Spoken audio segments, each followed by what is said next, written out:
So the purpose of this video is to demonstrate the ability of the Tycho synthetic tracking software in that it can perform blind detection of a near Earth object in under 15 minutes. So to get started with, I will launch the program and I will go ahead and add the files that I want to work with. So these have been provided to me by a fellow amateur astronomer, and this is an object that is moving at 60 arc seconds per minute. It's very quick, but we're not going to tell the tracker that. However, you can note the exposure time here is 0.067 minutes, in other words 4 seconds per exposure, and there's a very small delta time from each exposure, 0.1 minute. Anyhow, the total elapsed time is 2 minutes for these 20 exposures. Okay, so let's get started. Again, the first thing I like to do is perform a visual inspection of the data. And so that just simply means that I'm going to step through from one image to the next to make sure there's nothing out of the ordinary. So the data looks good to me. So the next step is to do alignment. So I'm going to run my registrar program, and I'm going to open up the first image in that data set. So this is in the R1. I have image number 1, and I'm going to click F2. I'm going to press the F2 function key, and I'm going to go ahead and click register. So what it's doing right now is performing alignment of the images. Again, there are 20 images for it to work through, so it's just about finished. Alright, so the next step is to press the F8 function key and this crop pad control window here. These are the options I like to use. So I click OK. And so finally it has performed alignment, has cropped the images as necessary, so I'm going to save them.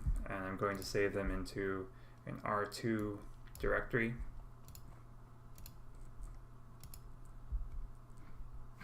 Okay.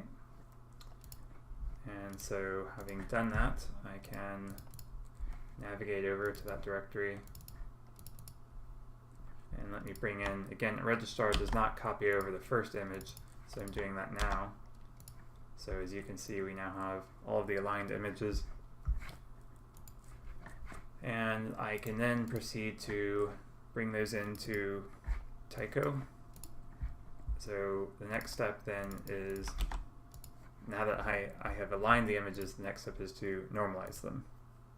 So that's a very quick process, and it is already finished.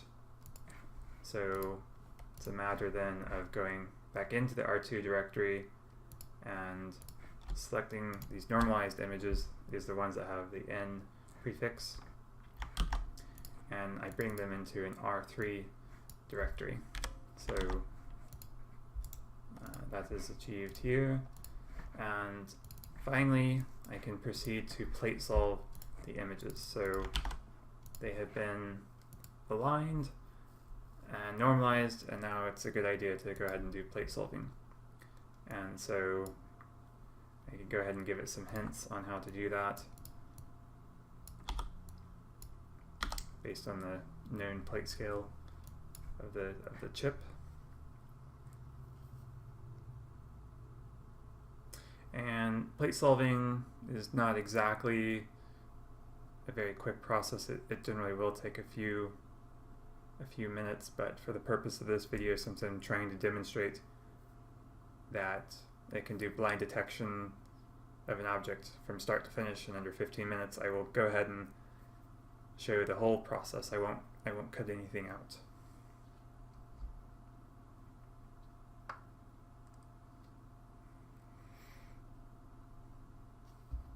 Okay, so sometimes this happens, so all you have to do is rerun the plate solver.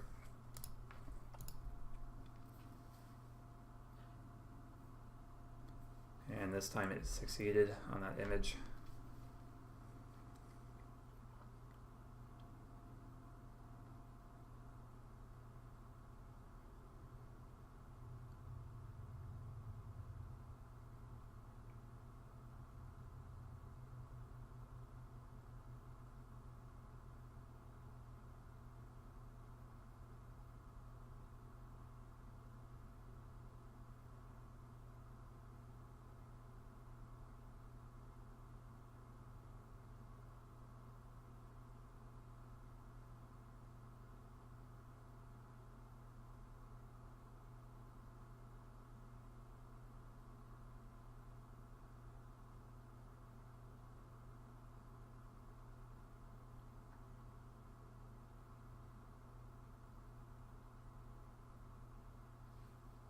Okay, so it has finished plate solving, and as you can notice, the plate solve column indicates that all of the images do have the WCS information.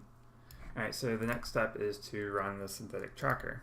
So we can go ahead, and this is a CMOS camera, so if you can see the slider down here, I had to adjust it quite a bit.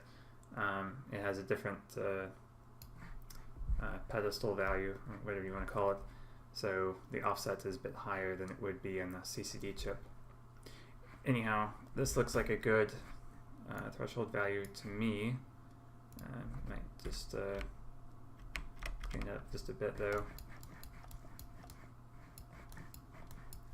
Alright, so I'm ready to go ahead and click OK, and again this is a acceptable value.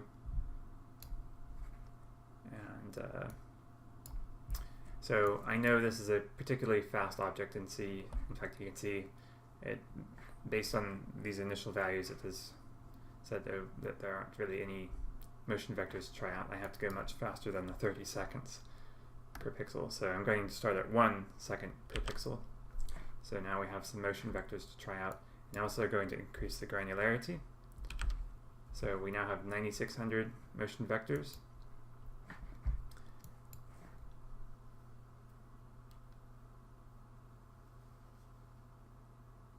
And again, this takes a bit of time, but again, for the purpose of this video, I'm not going to cut anything out.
Okay, so the tracker finished, and as you can see, the video duration at this point is 14 minutes, so we're 14 minutes into the video, and we now have a detection of a near-Earth object from the raw data.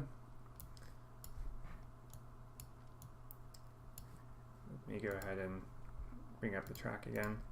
So if I view the object and the median combine, we can see that this is in fact a valid object.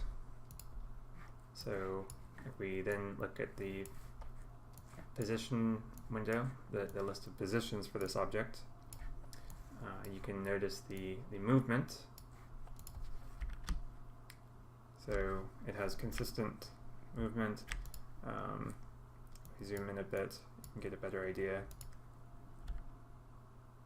So it is indeed a fast mover, and if I wanted to, I could perform the stacking of the images in that manner. So ultimately, indeed, it is possible to detect, in this case, a near-Earth object moving at 56.9. It says if I optimize the motion, it might even update that a bit better. So optimize motion, what that does is it runs the tracker with a bit more granularity on this particular object. So it gives more attention to this object. And sometimes that will also increase the quality of the track as well.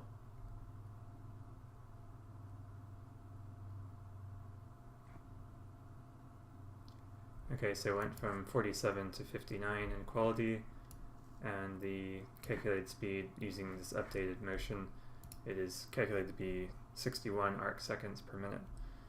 So, okay, and again, my tracker would actually have run even faster if I were not doing a screen recording at the time. So we went from raw images, we aligned those images, we normalized the images, we plate solved the images, and we did tracking, all of that in under 15 minutes.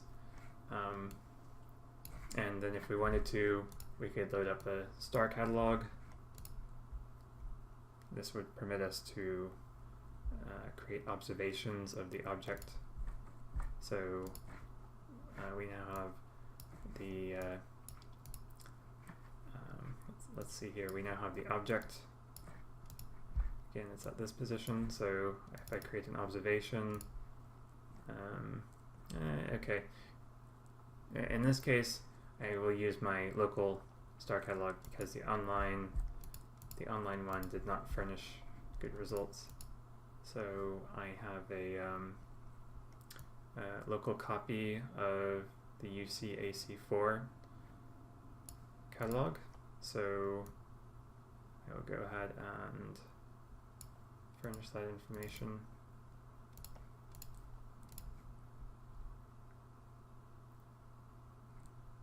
So now when I create an observation, it will do so.